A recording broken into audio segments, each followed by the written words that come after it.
what is up and good day mga kaibigan. Alam ko marami sa inyo yung nakukulangan dun sa takbo ng inyong mga motor, no? Marami sa inyo yung gustong magpalakas ng inyong mga motor.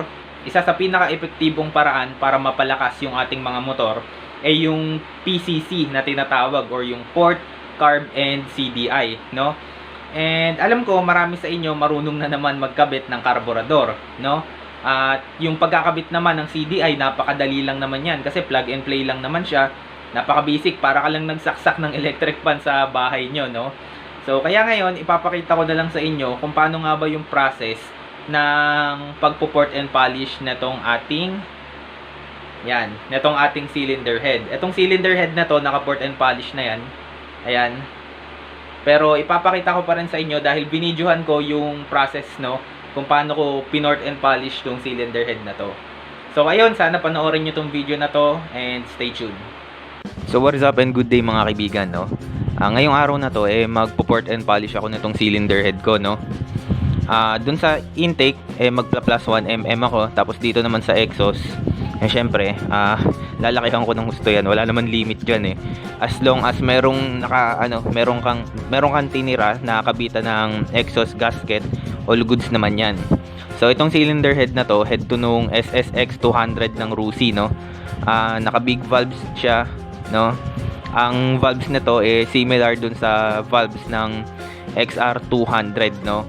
Kung gusto nyong mag big valves ng TMX 125, TMX 155 nyo, at saka ng ibang mga naka push rod na motor, ito yung hanapin nyo na cylinder head, no, yung pang Rusi SSX 200, no. So ayun, import na natin siya.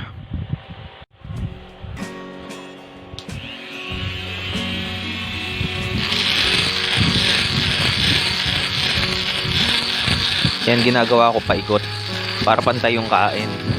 Yung iba kasi pag ganyan-ganyan, kaya nangyayari, hindi mo malaman kung ano yung hugis nung nagawa nilang port. Tsaka uunahin nyo nga palang i-port yung intake. Kasi pag yung exhaust kasi madumi, pag kinayod nyo dito sa intake, dumudumi rin yung intake. So ayun, dahil hindi naman masyadong malaki yung bore ng motor ng pagkakabitan nito. Actually, yung piston size lang ng motor na pagkakabitan nito ay 63 mm lang naman. Kaya bala ko na ang gagawin dito sa port niya ay plus 1 mm lang, no? Kasi hindi rin naman siya pwedeng sobrang laki, kasi pagka sobrang laki nung port na ginawa mo, mawawalan siya ng velocity, no? Pagka nawalan ng velocity, imbis na lumakas yung motor mo, mas lalo siyang hihina. Ito muna yung inuuna ko. Kukunin ko na muna dito yung target ko na sukat. Tapos pag nakuha ko na yung target ko na sukat, if magpo-port matching na lang ako, ma-match ko na lang itong sukat na itong labas hanggang dun sa loob. May iba lang tinapot, diba? Hindi lang ipon, tapos niya tinatap na ipon.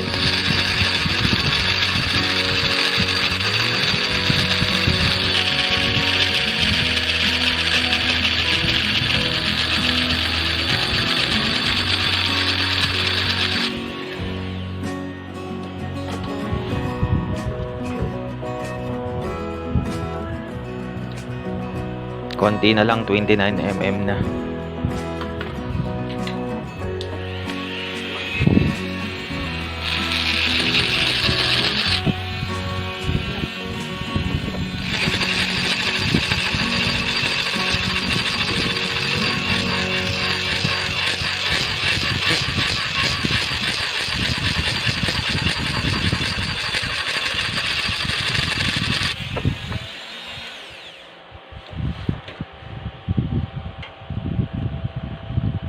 So ayun, nakuha ko na 29 mm. Ipo-port matching ko na lang siya hanggang dun sa dulo.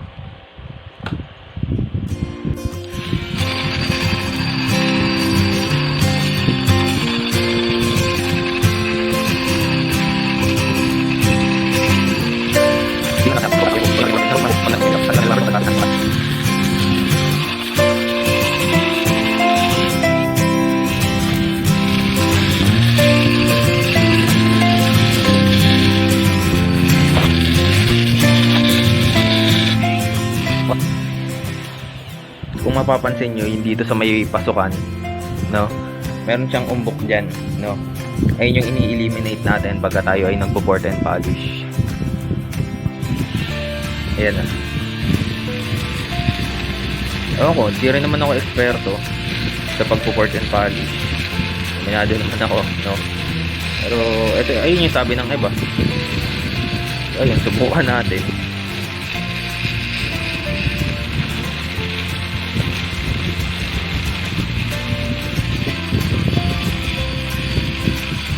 Wala namang mawawala kung susubukan natin. Sa akin din naman tong motor na pagkakabitan nito.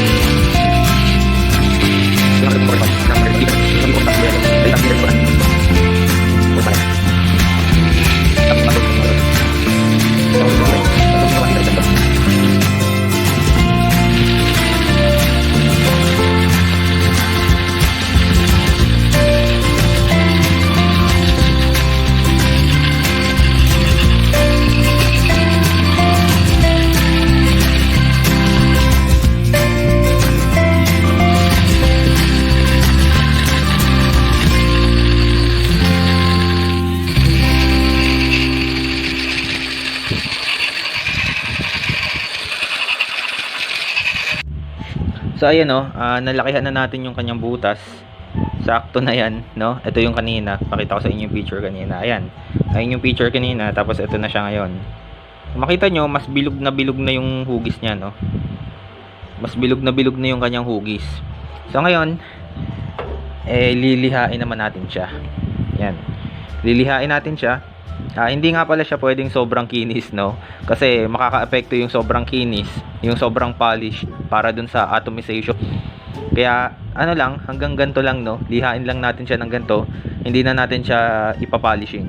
So, ayun.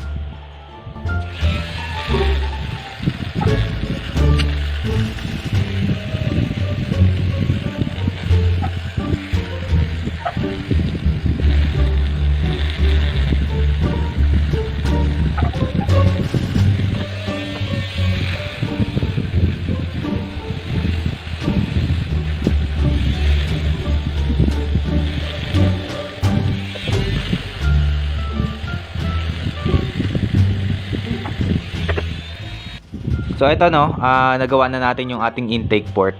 Yan na siya no. Kung mapapansin nyo, mas bilugan na siya no. Mas bilog na siya no.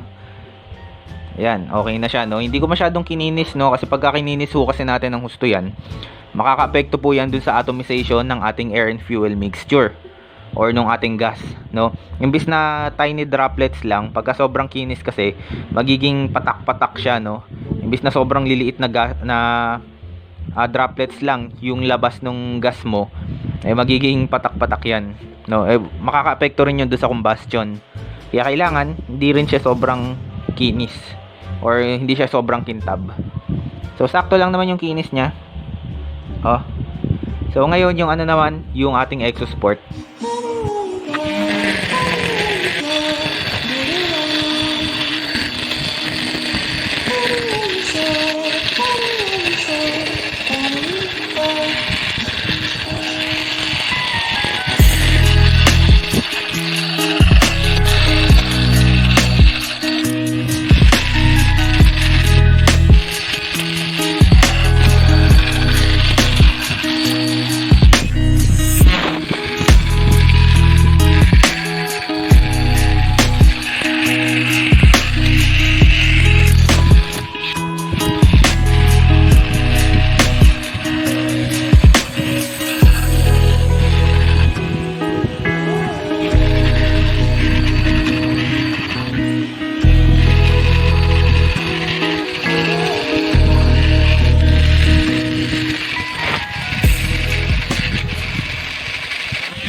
So ayun o, tapos na nating i-port tong ating cylinder head.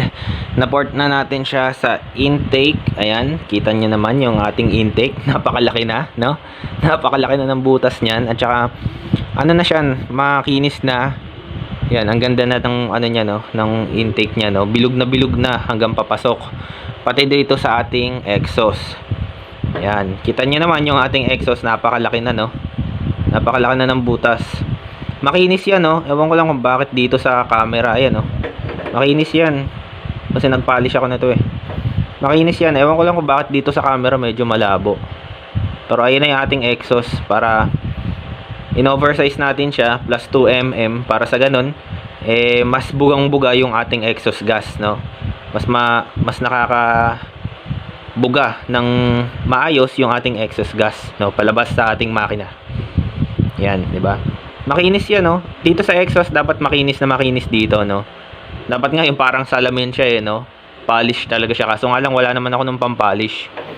Pero yan, ewan ko, dito sa camera kasi parang hindi siya masyadong makinis. Pero sa personal ang kinis niya. Sobrang kinis niyan mga kaibigan sa personal. Ewan ko lang sa camera kung bakit ganito, no? Yan. Ang laki na niya, no? Ang sukat niya 32mm. 32mm na yung laki nitong nitong ating exhaust. Yan, no? So nagtira pa rin naman ako ng kabitan ng ng pwedeng kabitan ng ating exhaust gasket, no? So pwede niyo naman lakihan ng husto yan as long as mayroon pa kayong pagkakabitan ng exhaust gasket. Pero dito naman sa intake, hindi ito pwedeng lakihan ng husto. So yung idadagdag nyo dito nakadepende dun sa inyong bore at saka dun sa piston displacement nyo, no? Kung ilang cc yung motor nyo at saka dun sa inyong valves, no? Nakadepende pa rin yan dun sa valves nyo at saka dun sa piston displacement. Ito naman plus 1mm lang to dito sa intake. Ayan, plus 1mm lang siya. So sana maging ayos. So susunod ko kasing gagawin dito sana mag-valve lapping ako, pero sa susunod na lang.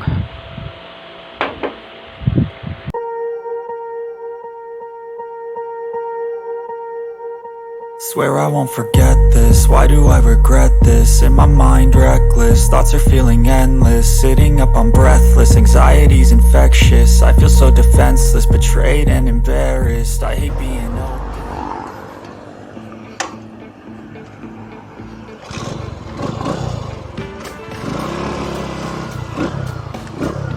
So kung napansin nyo mga kaibigan, iba po yung head na nakakabit dito, no? So ito po ay dahil dalawa po yung head na pinort ko. Ayan po yung nasa picture, no?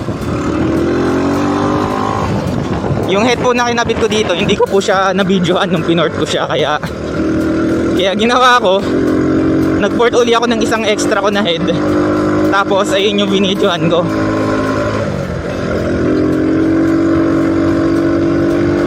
Masarap gamitin, no? Actually, yung pagka ikaw po ay nag-port and polish, hindi mo naman po mararamdaman yung lakas niya sa low RPM. Hindi mo naman po mararamdaman yung lakas niya sa low RPM. Mararamdaman mo yung kanyang lakas sa high RPM, no? Ramdam ko sa high RPM mas mataas yung nare-reach niya, no? Yun nga lang, syempre hindi ko mapapatunayan kasi wala naman akong RPM gauge. Pero papakita ko na lang sa inyo yung bira niya, no?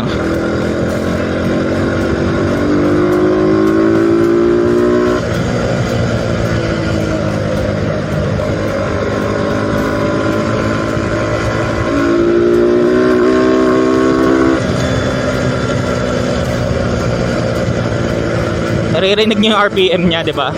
Ang taas nang nare-reach niya ngayon na RPM. Hindi katulad nung dati, napakababa lang. Ngayon, napakataas na ng RPM na nare-reach niya.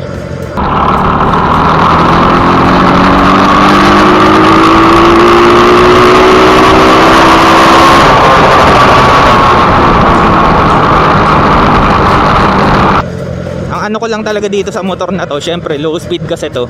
Alam niyo naman, pang TMX type yung makina, push rod. Talagang panghanap buhay. Hindi naman siya pang racing, no? Talagang complementary lang yung pag-port and polish dito sa makina nito. Syempre, nag big block tayo. Naka 63mm na to. Kaya ni-complement ko na lang din yung other parts niya, kagaya ng ports, no? Tsaka yung mga valves, nagbi-big valves tayo. Kumbaga, i-complement lang natin yung other parts para sumakto siya dun sa nagagasgasin yung tangke ko. Kino-complement lang natin yung other parts para sumakto siya dun sa ibang mga parts na kinabit natin. So ayun lang mga kaibigan, no? Pinakita ko lang sa inyo kung paano nga ba yung process na ginagawa ko pagka ako ay nagpo-port and polish, no? Kung wala po kayong flow bench, no, laging sinasabi yan ng mga magagaling sa YouTube, no?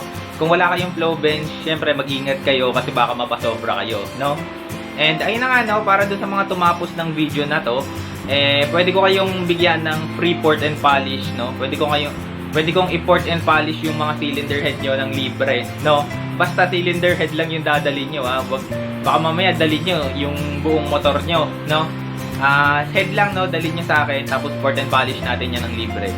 So, ayun lang, maraming salamat sa panonood. Sana may natutunan kayo kahit papaano dito sa video ko na to, no? So, ayun lang, tapusin ko na dito yung video. Maraming salamat sa laging sumusuporta sa channel na to. Yun, babush!